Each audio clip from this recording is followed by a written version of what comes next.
Bonjour les amis, aujourd'hui le dernier dimanche de l'année liturgique, eh bien nous avons droit à la fête du Christ roi, exactement la solennité de Jésus-Christ, roi de l'univers, tel que nous le dit l'Église. Et chaque année c'est un évangile différent, mais cette année-ci, eh bien l'évangile tombe sur Jean. Ça sera au chapitre 18 et les versets 33 à 37. Il appela Jésus et lui dit « Es-tu le roi des Juifs ?» Alors Jésus lui répondit « Mais dis-tu cela de toi-même ou c'est d'autres qui te l'ont dit de moi ?» Et puis là, tu lui répondis « Mais est-ce que je suis juif, moi ? Ta propre nation, les grands prêtres, t'ont livré à moi. Qu'as-tu donc fait ?» Et Jésus répondit « Mais écoute, ma royauté n'est pas de ce monde. Si ma royauté était de ce monde, les miens auraient combattu pour que je ne sois pas livré aux Juifs, mais ma royauté, maintenant, n'est pas ici. » Alors, Pilate lui dit, « Mais tu es donc roi ?» Et Jésus répondit, « Oui, c'est toi qui dis que je suis roi. Je suis né et je suis venu dans le monde pour rendre témoignage à la vérité. Quiconque est de la vérité, écoute ma voix. » Je vous rappelle que juste après, Pilate dira « D'accord, mais qu'est-ce que la vérité ?» Alors, bon, cette histoire de la fête du Christ roi, il faut savoir que c'est quelque chose de récent. Ça a été institué en 1925 par le pape Pie XI. Et globalement, c'est une fête qui prenait en compte, alors c'est en tout cas ce que j'ai lu, pas mettre en cause ce que j'ai lu.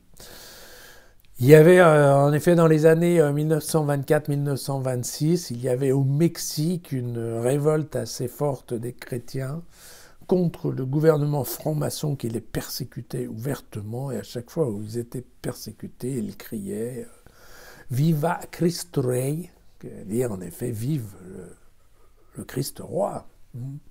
Christ roi dans le sens, nous, notre gouvernement, ce ne sont pas les francs-maçons, nous, notre gouvernement, c'est le Christ roi. Voilà. Et c'est donc pour ça que normalement on appelle cette fête la solennité du Christ roi. Bien. Donc j'insiste, c'est un truc d'église, hein. Il n'y a pas vraiment de ça dans le texte des évangiles. Alors, quoique, je voudrais juste vous rappeler le psaume 93, le Seigneur est roi. Il est vêtu de majesté, le Seigneur est vêtu avec la force par baudrier. Pour baudrier. Oui, le monde reste ferme, inébranlable depuis lors, ton trône est ferme depuis toujours. Tu es. Et puis aussi, je vous rappelle Ézéchiel au chapitre 34. Moi, le Seigneur, je serai leur Dieu et mon serviteur David sera prince au milieu d'eux. Moi, le Seigneur. J'ai parlé. Et donc on se souvient qu'effectivement, hein, la figure juive du Messie, c'est bien, c'est bien le jugement dernier avec le Messie qui arrive sur son trône, donc qui est sur le trône normalement. C'est un roi, donc c'est évident que on va retrouver cette notion du roi juge de l'univers, on va la retrouver dans l'intégralité globalement de l'évangile de Matthieu, hein, puisque Matthieu est juif. Et donc, par exemple, je vous le dis au chapitre 25, vous voyez, quand le Fils de l'homme viendra dans sa gloire, accompagné de tous les anges, alors il siégera sur son trône de gloire. Devant lui seront rassemblées toutes les nations. Il séparera les hommes les uns des autres, comme le berger sépare les brebis et les chèvres. Il placera les brebis à sa droite et les chèvres à sa gauche, et alors le roi dira à ceux qui seront à sa droite, « Venez, les bénis de mon Père, recevez en partage le royaume, voilà, qui a été préparé pour vous. » Depuis la fondation du monde, on voit bien que si le titre n'est pas expressément prononcé, n'importe quel lecteur l'entend.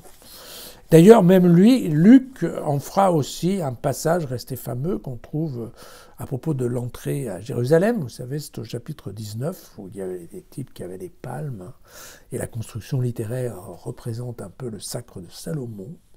Et donc, évidemment, il y a bien décrit que les gens disaient « Béni soit celui qui vient, le roi, au nom du Seigneur.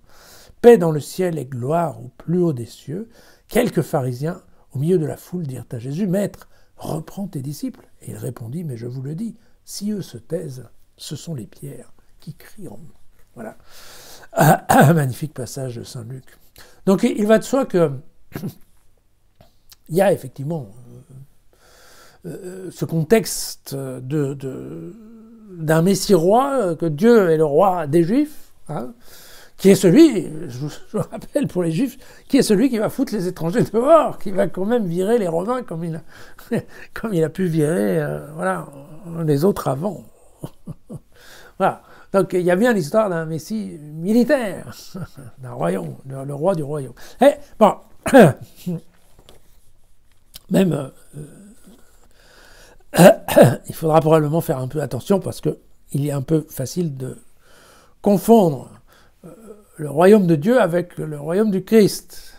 C'est pas tout à fait la même chose. Très clairement, le royaume de Dieu, c'est bien une pensée eschatologique d'un monde dans lequel est inclus d'ailleurs la planète, hein, qui est ce que Dieu a créé, et donc comment ça fonctionne.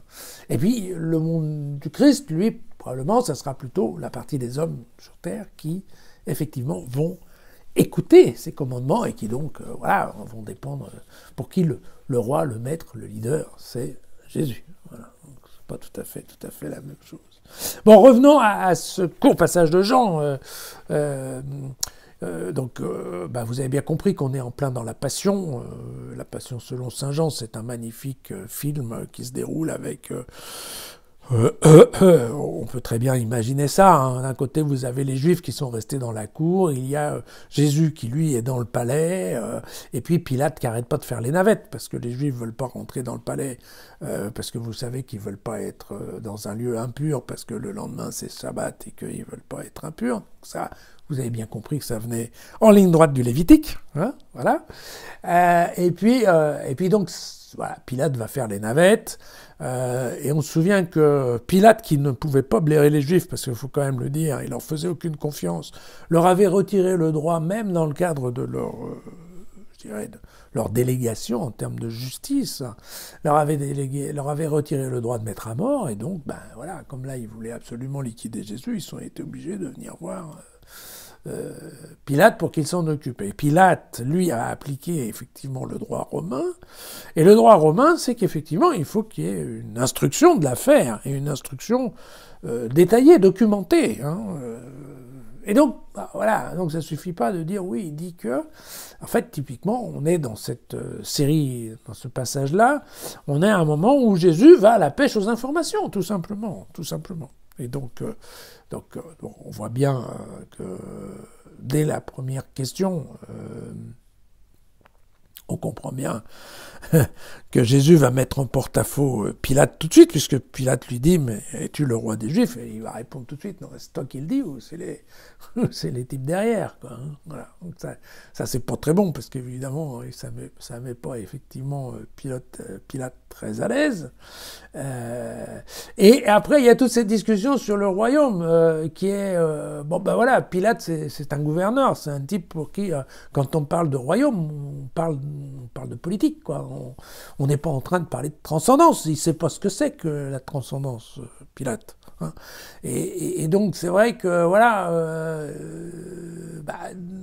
il y a une fois de plus dans l'évangile de Jean, un peu un quiproquo avec Pilate qui... et d'ailleurs, les Juifs insisteront un peu en disant « Fais gaffe, parce que, qu'est-ce que va penser Jules César si tu laisses quelqu'un dire qu'il est chef à la place du chef, qu'il est roi à partir à la place de l'empereur ?»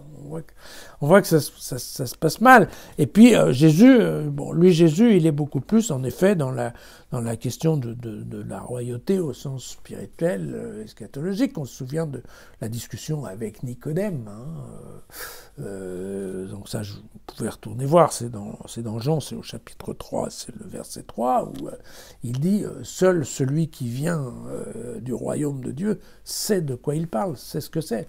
Les autres, personne ne peut le voir, personne ne l'a vu. Hein. » Et donc, il y a bien un royaume qui est pas dans ce monde, dans l'autre monde. Alors évidemment, après, il y a aussi pour nous la question à considérer. Est-ce que c'est dans un monde qui est en parallèle au nôtre, ou est-ce que c'est dans un autre monde, voilà, quand on est passé de vie à trépas, qu'on a quitté ce monde pour aller dans le monde des morts, mais enfin, de toute façon, c'est dans un autre monde que ça se passe, et typiquement, voilà, c'est une discussion, on va dire, qui est absolument impensable et incompréhensible pour Pilate, hein, voilà.